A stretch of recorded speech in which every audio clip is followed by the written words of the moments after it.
नमस्कार, मैं डॉक्टर नवीन सोनी, प्रभारी चिकित्सा अधिकारी, राजकीय आयुर्वेदिक चिकित्सालय लौवा, जनपद उन्नाव। बच्चों, आपने मुझे देखा, मैंने अपना एक वर्दी पहन रखी है, तो इससे क्या पता चलता है कि हम कौन हैं? Very good. तो इस वर्दी से हमारी पहचान हो गई कि हम कौन हैं। जैसे आप लोगों ने अपनी यूनिफॉर्म ड्रेस पहनी है, तो इससे ये हम पता कर लेते हैं कि आप विद्यार्थी हैं, आप स्टूडेंट हैं। तो ये वर्दी हमारी पहचान होती है और इसको हम बहुत साफ सुथरा रखते हैं और इस पर हम बहुत गर्व करते हैं। क्योंकि ये वर्दी हमारी पहचान होती है। जैसे आप लोगों की यूनिफॉर्म आपकी पहचान होती है।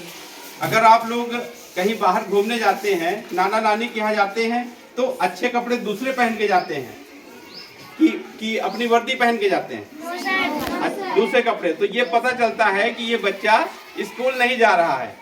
तो वर्दी हमारी पहचान होती है। हमें अपनी वर्दी को बहुत स्वच्छ रखना चाहिए। और इस वर्दी का और भी लाभ है कि जैसे कभी हम किसी परेशानी में या हमारे ऊपर कोई चीज गिरनी होती है, तो पहले वर्दी के ऊपर आता है और हम अंदर से बचे रहते हैं। तो ये वर्दी हमें दो प्रकार से लाभ देती है। पहला तो हमारी पहचान, दूसरा हमारी रक्षा भी करती है। तो ये पहचान और रक्षा, इसी तरह हमारे देश की भी पहचान किस चीज से है? आयुर्वेद से। और ये आयुर्वेद हमारी रक्षा भी करता है। हमारे देश की पहचान भी है और ये हमारी रक्षा भी करता है। आपको मालूम है ये हमारी कैसे रक्षा करता है? आप बताएं।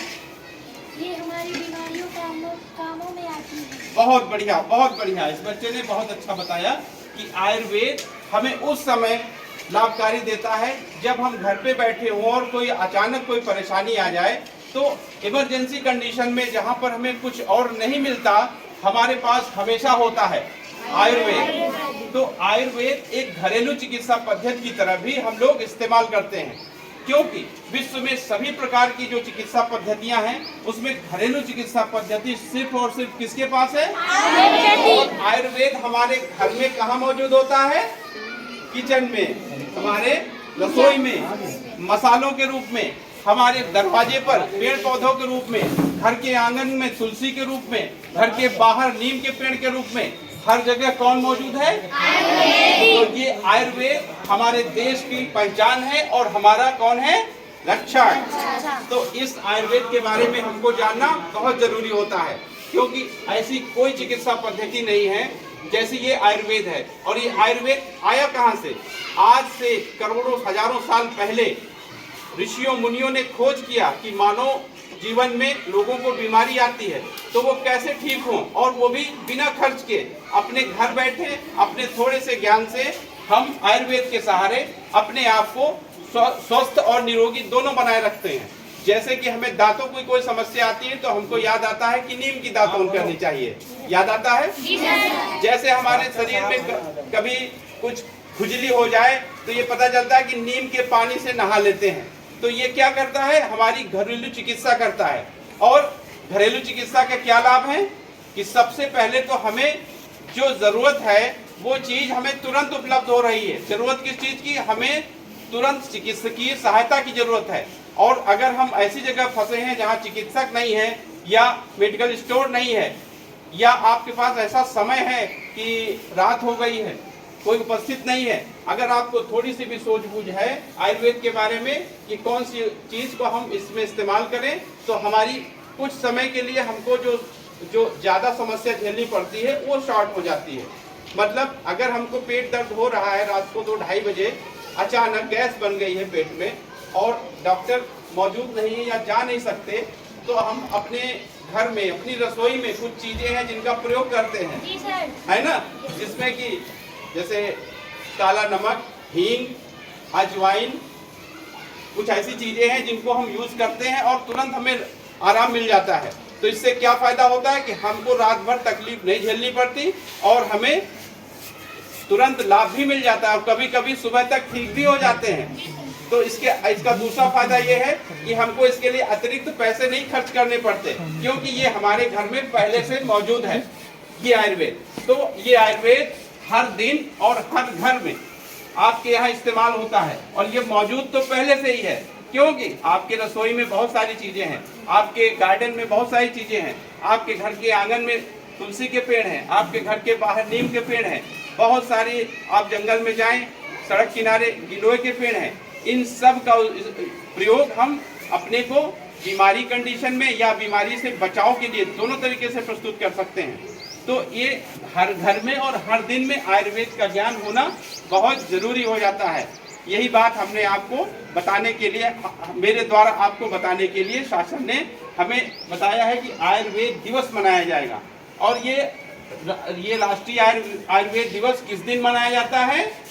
धनतेरस के दिन। धनतेरस जो अभी 23 तारीख को इस साल आएगा, इसी महीने की 23 तारीख को धनतेरस आएगा। उस दिन उसको धन्वंतरि त्रयोदशी भी कहते हैं। और वही दिन होगा राष्ट्रीय आयुर्वेद दिवस का, कि आयुर्वेद के रूप में हमारे पास जो विश्व में आयुर्वेद का एक अनूठा स्थान है, वो ज्ञान उसी दिन हम लोगों को प्राप्त हुआ था। तो उस दिन हम लोग धनतेरस मनाते हैं। अच्छा, धनतेरस में धन है और धन की पूजा करते हैं, धन की रक्षा करते हैं, धन प्राप्त करने का उपाय भी करते हैं। लेकिन ज्ञानी लोगों ने, महापुरुषों ने कहा है कि सबसे बड़ा धन क्या है? स्वास्थ्य। स्वास्थ्य, क्योंकि अगर ये धन आपके पास है तो सारे धन आपके पास आ जाएंगे, लेकिन अगर स्वास्थ्य नहीं रहा तो कोई भी धन आपका उपयोगी नहीं बचता। तो उस धनतेरस के दिन अपने इस महत्वपूर्ण निरोगी त्वचा और निरोगी शरीर के रूप में ये जो स्वास्थ्य का धन है, उसके बारे में हमें उसको प्राप्त करने का, उसको रक्षा करने का के लिए वो दिन आयुर्वेद दिवस के रूप में मनाया जाएगा। ये इस साल 7वां राष्ट्रीय आयुर्वेद दिवस होगा।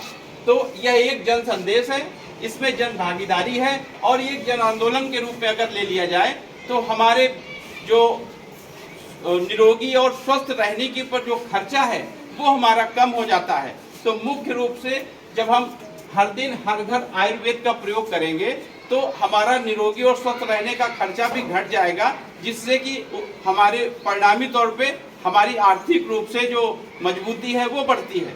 तो बच्चों, ये हमने आपको आयुर्वेद दिवस के बारे में बताया, हर दिन और घर में जो मौजूद है पहले से आयुर्वेद उसके बारे में बताया, और कुछ घरेलू चिकित्सा बताया।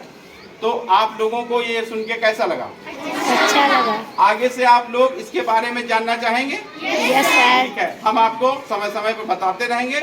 आज आप लोगों ने मुझे अच्छे ढंग से सुना और मेरी बातों का आपने सभी ने अच्छा और सही जवाब दिया। इसके लिए हम आप सब लोग आपकी बहुत प्रशंसा करते हैं और आप सबको स्वस्थ और निरोगी रहने के लिए शुभकामनाएं देते हैं। मेरा नमस्कार आपको।